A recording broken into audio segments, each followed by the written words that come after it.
Hi, my name is Jeff Cady. I'm a health physicist, and I want to make a video to show you how we're going to use friskers to monitor for surface contamination or smearable contamination. My real goal is I want to talk about alpha sensitive instrumentation, but before we do that, we need to understand and be on the same page for more common beta, gamma, alpha standard geiger-muller frisker. So this first video is going to be about the basics of frisking and direct surface monitoring using a geiger-muller counter. And then in a later video, I'm going to go through how we use the alpha instrumentation. So here I have a geiger-muller pancake, standard pancake probe frisker. There's lots of different manufacturers and designs. This particular one happens to be a Ludlum Model 3 instrument with a Ludlum frisker probe. But the principles we're going to talk about is the same for any of them.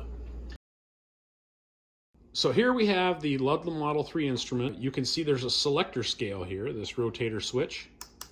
And it has, on this side, off. And then the next one is battery, so you can check the battery condition. And then it has a multiplier. You have times 0.1 for this particular one, times 1, times 10, and times 100. And that corresponds with the scale up here. So we have our fixed scale of 0 to 5K or 0 to 5,000. So if I am on the 0 times 0.1, then I'm going to reduce all this by 1/10. So that instead of 1,000, that's 100, 200, 300, 400, and 500. You notice the needle is bouncing around a little bit, and I have the time constant set to fast right now, so it's averaging every 4 seconds. If you're not going to use your time or your audible, which if I turn it on, you can hear a click for every an event is detected in the probe, our sensitive area here in the probe.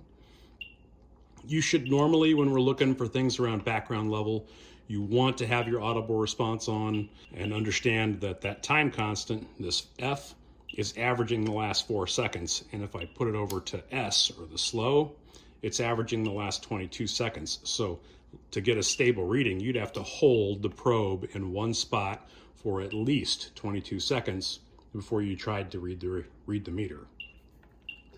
So since I'm on the times 0.1 scale, and so that makes this 100 instead of 1,000, and it's stabilized out around, we're seeing that bounce back and forth around the 60 counts per minute.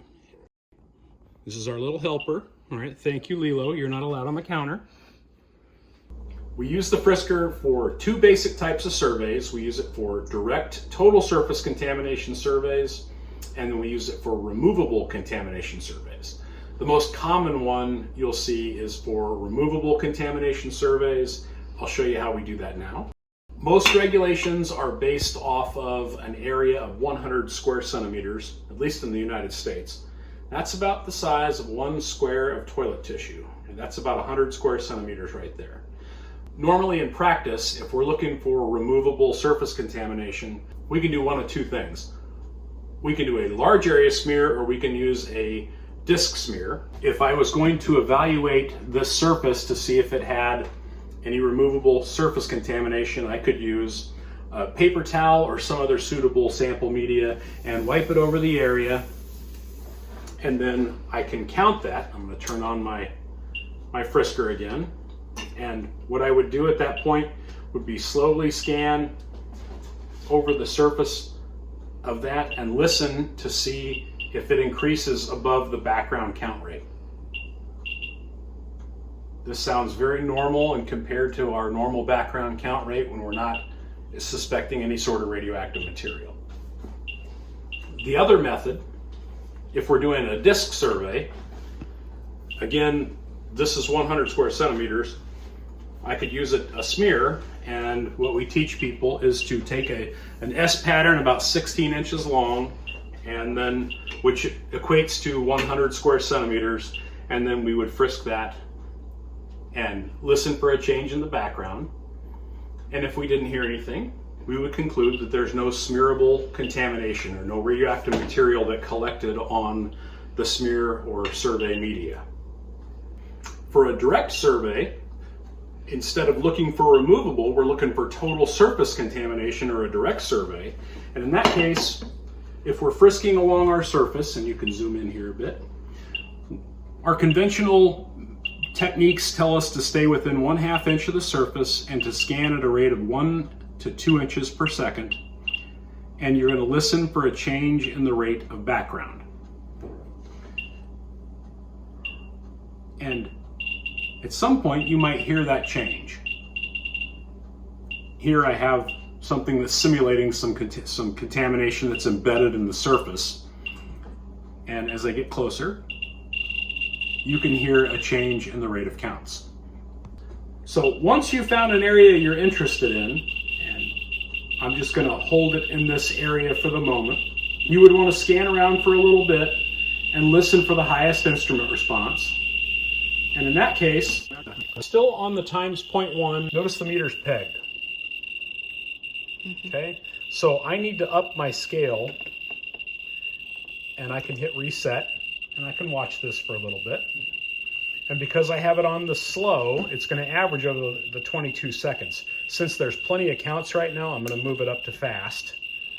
So it's averaging the last 4 seconds, and notice it went off scale again. So I'm going to go up to the times 10 scale and hit reset. And I'll give this a little bit of time to stabilize. After about 4 seconds, I should be able to look at how the needle bounces back and forth just a little bit and call it from there. From my point of view at the moment, it looks like, since I'm on the times 10 scale, that now makes this 10,000. So the middle of that would be 5,000. So it's reading right around 5,000 counts per minute. And the background was around 60 counts per minute, so it's negligible at this particular perspective. And that is how I would read the meter face on this to say I have about 5,000 to 6,000 counts per minute. Now that I've ascertained that it's 5,000 counts per minute above background, I need to determine what the overall activity is. In the industry, at least in the nuclear power industry, we assume these probes have about 10% efficiency, so it's only seeing 1 in 10 events. So what I will do then is I will divide by that efficiency of 10%, or I'll divide by 0.1, which is the same thing as multiplying by 10. So 5,000 counts per minute becomes 50,000 disintegrations per minute. So let's see this in practice. I have 2 plates in front of me. I'm going to evaluate whether they have any removable contamination on them, and then I'm going to evaluate if they have any fixed contamination on them. I'm going to evaluate the first one.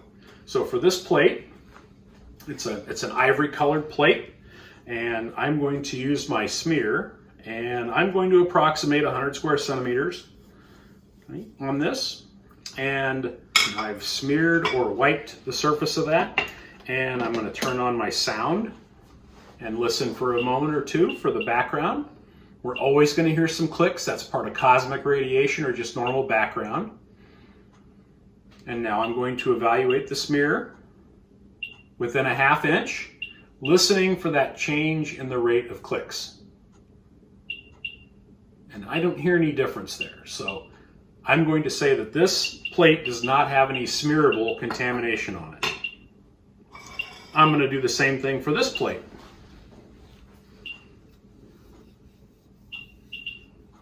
I've wiped it over roughly 100 square centimeters.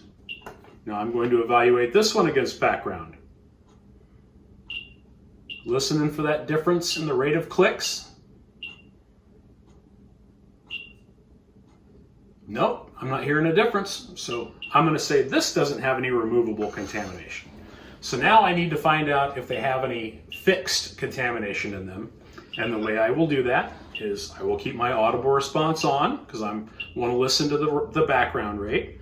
And I'm going to put that frisker probe within a 1/2 inch. And I'm going to frisk at 1 to 2 inches per second. And I'm going to scan. If I see anything that I'm interested in, I'm going to hold it over there for a little bit. Those couple clicks were just random. Okay. I'm not hearing any significant difference from background, or any difference from background really. I would say this one's not radioactive. Let's try this one. Oh, you hear the difference? This one definitely has some radioactive material in the surface of it. So what I will do in this case is I will hold it within a 1/2 inch, and I'm going to allow my meter to stabilize. Come around.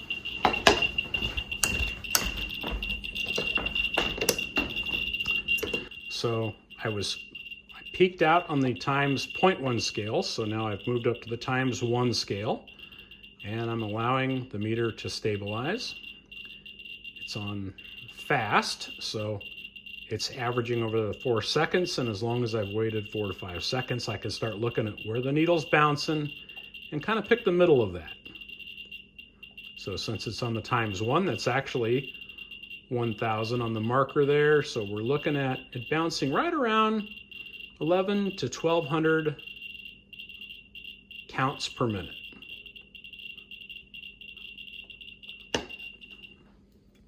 So since this plate stabilized out at 1,200 counts per minute above background, again, 1,200, the 60 background is negligible in this case. So the 1,200 counts per minute and the assumed efficiency of 10%, we would multiply that value times 10, and we would say that this has 12,000 disintegrations per minute by direct frisk.